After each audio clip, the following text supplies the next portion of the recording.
2026 বিধানসভা নির্বাচনের আগে ঘর ভাঙল বিজেপির, শক্ত হলো সাংসদ দীপক অধিকারীর গড়। ঘাটালে ঘাসফুল শিবির। বিজেপি ছেড়ে তৃণমূলে যোগদান পশ্চিম মেদিনীপুর জেলার ঘাটাল 1 নম্বর উত্তর মণ্ডলের এসসি মোর্চার সহ সভাপতি মিঠুন মালিক আজ বিজেপি ছেড়ে তৃণমূলে যোগদান করল। ঘাটাল ব্লক তৃণমূল কার্যালয়ে মিঠুনের হাতে তৃণমূলের দলীয় পতাকা তুলে দেয় ঘাটাল ব্লক তৃণমূল সভাপতি দিলীপ মাঝি। এছাড়াও উপস্থিত ছিলেন তৃণমূল নেতা বিকাশ কর সহ অন্যান্য তৃণমূল নেতা কর্মীরাও। যদিও এই যোগদান বিষয়ে ঘাটাল ব্লক তৃণমূল কংগ্রেসের সভাপতি দিলীপ মাঝি বলেন, আগামী দিনে আরও চমক রয়েছে। কাতারে কাতারে মানুষজন বিজেপি ছেড়ে তৃণমূলে যোগদান করবে।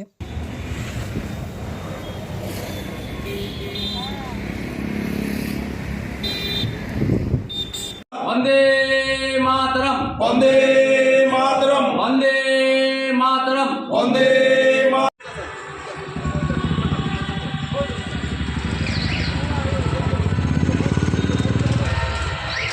দিলীপবাবু আমাদের ব্লকের সভাপতি আমাদের দিলীপ মাঝি মহোদয় ফ্ল্যাগ তুলে দিয়েছে। বন্দে উন্নয়ন সহ সাংগঠনিক যে কাজকর্ম তার সঙ্গে দেখভাল করবে মিঠুন মাঝি। মমতা ব্যানার্জির উন্নয়নকে সামনে রেখে আজকে আমাদের তৃণমূল কংগ্রেসে ও জয়েন করছে এবং আমরা ওকে আন্তরিকতা। বিজেপির উত্তর মণ্ডলের এসসি সেলের সহসভাপতি মিঠুন মালিক তৃণমূল কংগ্রেসে যোগদান করছে মমতা ব্যানার্জির উন্নয়নকে সামনে রেখে। অপপ্রচার এবং আমাদের উন্নয়নকে ক্রমশ পিছিয়ে দেওয়া, এলাকার উন্নয়নকে স্তব্ধ করে দেওয়া। বিজেপিতে ছিলাম, বিজেপির এসসি মোর্চার সহসভাপতি ছিলাম মণ্ডলে। যাই হোক, আমাকে ওখানে ভালো লাগেনি। আমি ঘরের ছেলে, ঘরে আবার ফিরে এসেছি। যাতে উন্নয়ন হয় সেই উন্নয়নকে লক্ষ্য রেখে আমি কাজ করব। আগামী দিন দল যেটা আমাকে যেইভাবে চালনা করবে আমি সেইভাবে চলবো। বিজেপি ছাড়লেন কেন? বিজেপির কিছু কার্যক্রম আমাকে ভুল লেগেছে, ঠিক লাগেনি। তার জন্য আমি স্বেচ্ছায় আমি টিএমসিতে জয়েন করলাম। আপনার নাম? মিঠুন মালিক। কি দায়িত্ব?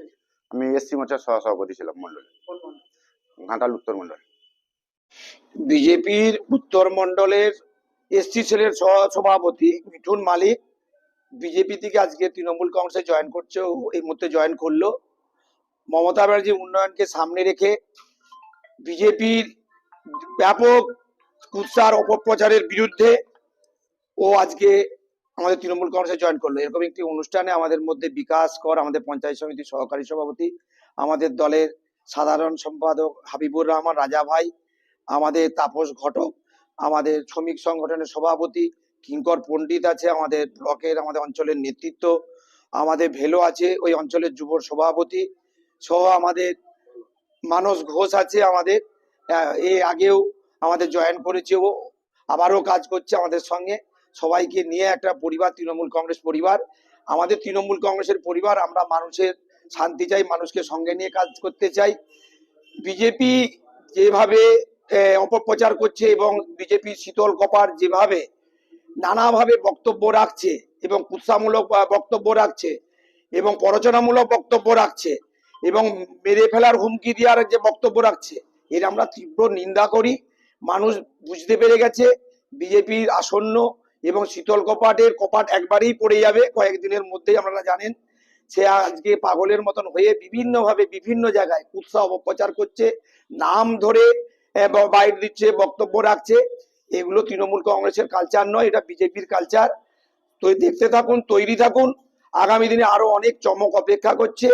মানুষ দেখতে পাবেন তৃণমূল কংগ্রেসকে যারা ভালোবাসে, মমতা ব্যানার্জির উন্নয়নকে যারা ভালোবাসে, যারা অভিষেক ব্যানার্জির নেতৃত্বকে ভালোবাসে, তারা কিন্তু আগামী দিনে বিজেপি ছেড়ে কাতারে কাতারে তৃণমূল কংগ্রেসে জয়েন করবে। ধন্যবাদ। তৃণমূল যে সংগঠন ভেঙে চুরমার হয়ে গেছে এটা তার প্রমাণ। তো সে জায়গায় 1 বছর আগে বিজেপির কর্মী মিঠুন মালিক, তিনি শক্তি কেন্দ্রের প্রমুখ ছিল, কিন্তু এলাকায় মদ্যপান করে যেভাবে অত্যাচার করতো, মহিলারা বারে বারে আমাদেরকে কমপ্লেন করতো। তো সেই জায়গায় আমরা সতর্ক করেছিলাম। সতর্ক না হওয়ার পর পার্টি থেকে আমরা সরিয়ে দিয়েছি, কোনো পার্টির কোনো পদে রাখিনি। আজকে উনি তৃণমূলে যোগদান করেছে। আর তৃণমূলে তারা বিজেপিকে বদনাম করে করার জন্য বলছে বিজেপির বড় সড়ো পদের দায়িত্ব ছিল। কোন পদে ছিল আমরা জানি না, তবে এইটুকু বলবো এলাকাকে পরিষ্কার রাখার জন্য এই ধরনের নেতা যারা মাদলামি করে, মানুষের সঙ্গে অত্যাচার করে, তাদেরকে বিজেপিতে আমরা নেব না। সেই জন্য আমরা ওনাকে আগে থেকেই পদ থেকে সরিয়ে দিয়েছিলাম, পার্টি থেকে সরিয়ে দিয়েছিলাম।